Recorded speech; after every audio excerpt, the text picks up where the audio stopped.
everybody, welcome back to my channel. Suyun here, and thanks for joining me again today. Today's video is going to be about my top 3 books that I recommend to all people who want to get started in investments and in just money and personal finance in general. So these are the basics and the core fundamental books that I think if I had to start all over again, I would read this in this order, I guess. So let me pick up the books, and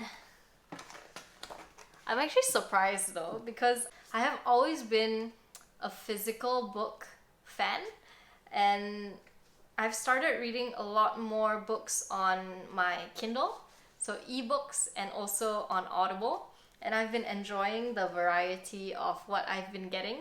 So it just so happens that I have these 3 books with me today. The first one is The Richest Men in Babylon by George Clason, and it's been around for pretty long.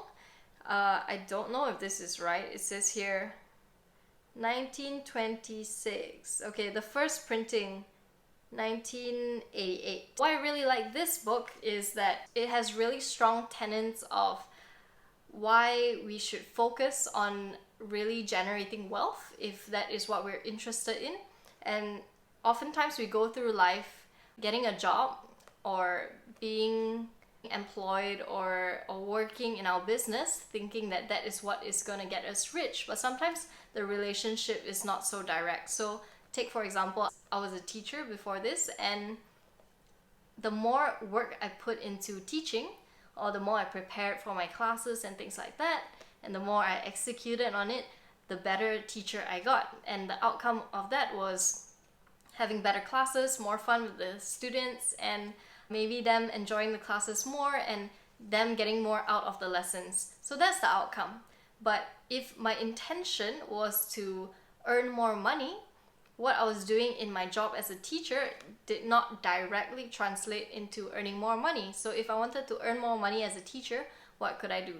I could focus on things like taking more classes, or maybe doing things on top of the teaching that supplements the income.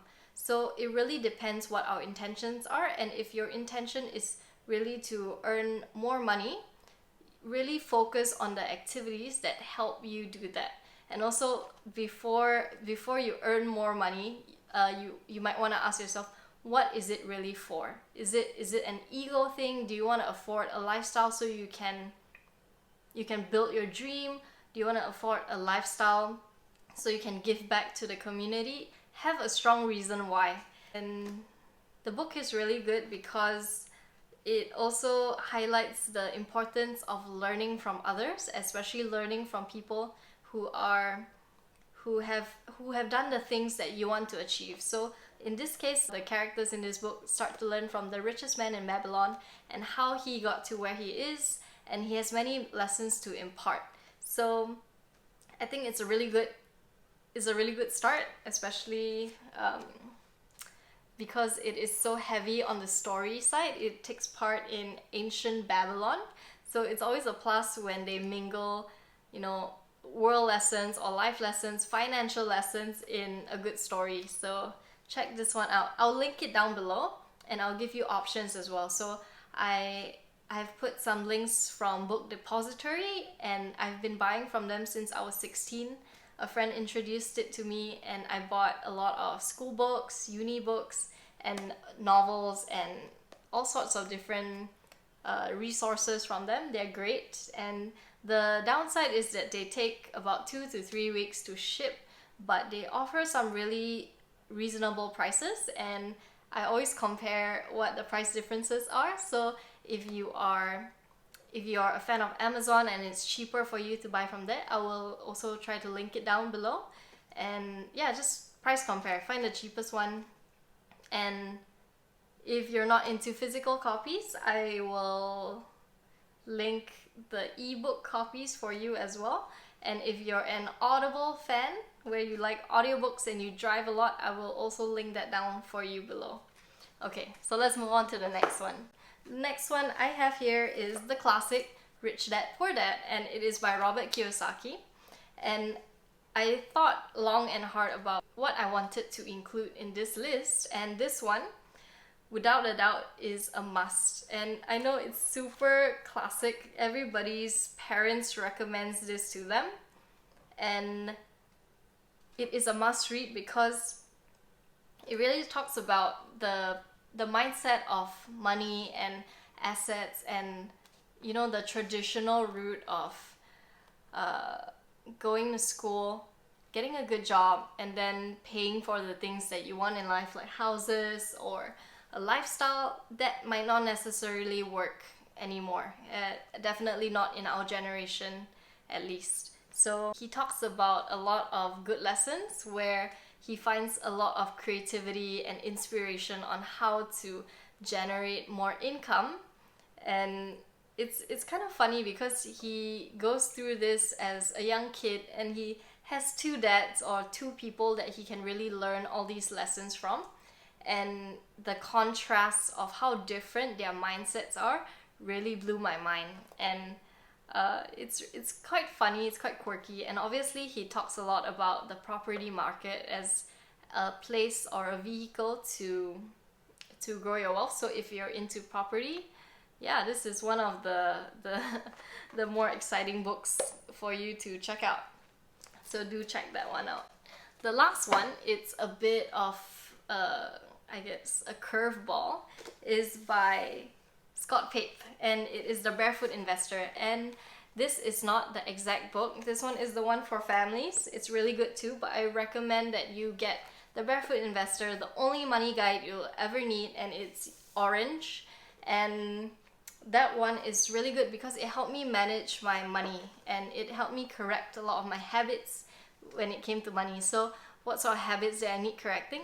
I was splurging a lot of my money away, and I did a lot of shopping, a lot of things that I didn't necessarily need in my life. And in order to curb that propensity to spend and to consume, I had to put in place the bucket system, and the bucket system has really enabled me to save even more money so I can place it in investments, and from my investments, that's where my money starts to grow.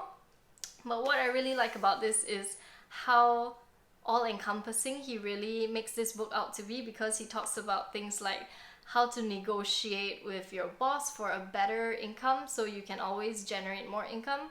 And he talks about how to talk to your insurance agents so you can get good deals all the time. And yeah, he gives you scripts, and he gives you really good sound advice on how to prepare in the case of a death.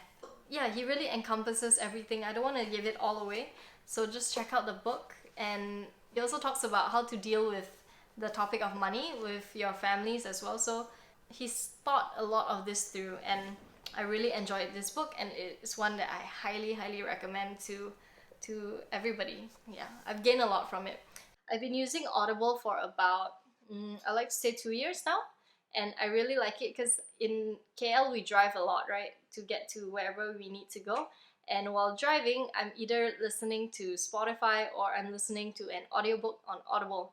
And what I really like about it is you can speed up the pace at which you listen to the book, and so you can really enjoy it. And especially if it's narrated by just a really skillful person at telling a story, it's really nice to be able to hear it as well. And for this particular book, Scott Pape narrates, and he's pretty funny, very witty, and kind of sarcastic as well. So it's really nice to be able to hear it in his own voice. Obviously, there are so many more books that I have enjoyed and that I've learned a lot from, but these three are the basics that I really find, if I had to do it all over again, I would read these three.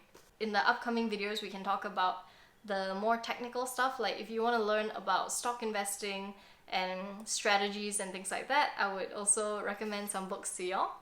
I used to be just a physical book person, and then I got the Kindle as a birthday present, and this is the Paperwhite, so it's just not much internet focus. You can fully focus on reading your book, and it's so handy because I can carry so many books with me without damaging the book, because I'm pretty OCD when it comes to my books. So if you want to borrow a book from me, not a chance. I'm so sorry. It's just the way I am.